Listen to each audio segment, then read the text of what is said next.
This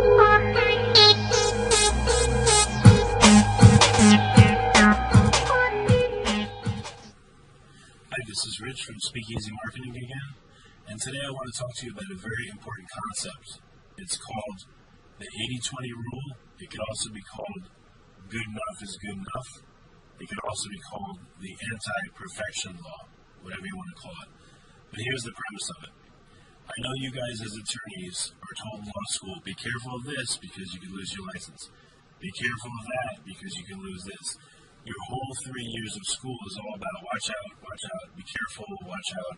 If you don't do this, the bar is going to cite you. If you don't do this, this is going to happen to you. And in the legal world, that makes perfect sense. And as an attorney, you want to dot all your I's and cross all your T's and be perfect. Problem is, when it comes to getting business, perfection works against you. Okay? Now, I'm going to give you a brief story of something that happened to me. I do my weekly newsletter to attorneys just like you. And on one newsletter, I was interviewing an attorney from Virginia, and I was sick that week. And during the interview, I had to blow my nose. And I told my editing guy, hey, I had to blow my nose during the interview. Make sure you edit that out. Well, it turns out I got calls one morning from about 7 different attorneys that said, hey, Rich, we're hearing you blow your nose. Ha, ha, ha. Well, guess what? That spurred conversations with these attorneys. And I told them, well, surprise, surprise, I'm human, and I get sick, and I blow my nose just like everyone else. But it actually got me some business. And who would have thought that something weird like that would be embarrassing, which it was, but it made me human to people, and it made me accessible, and it actually got me business. And so I want you to think about that and use that in your practice, not, again, on the legal side, but on the marketing side, when you're talking to clients and you're talking to people. It's okay not to be perfect. It's okay to show some flaws. Now, let me give you one more example.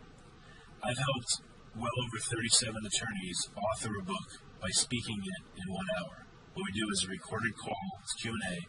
We record it, I ask them questions, they answer, I transcribe it, edit it, and put it into book form, and have it printed for them to give to potential clients to show their expertise and credibility. Okay? That's not the point I'm making. The point I'm making is, out of those 37 attorneys, nearly 20 of them never finished their book and printed it. And you know why? Because they wanted to do final edits in the book and make it perfect. So they gave up getting it done. They gave up good enough is good enough. They gave up getting results because they wanted perfection. And here we are 6 months or a year down the road.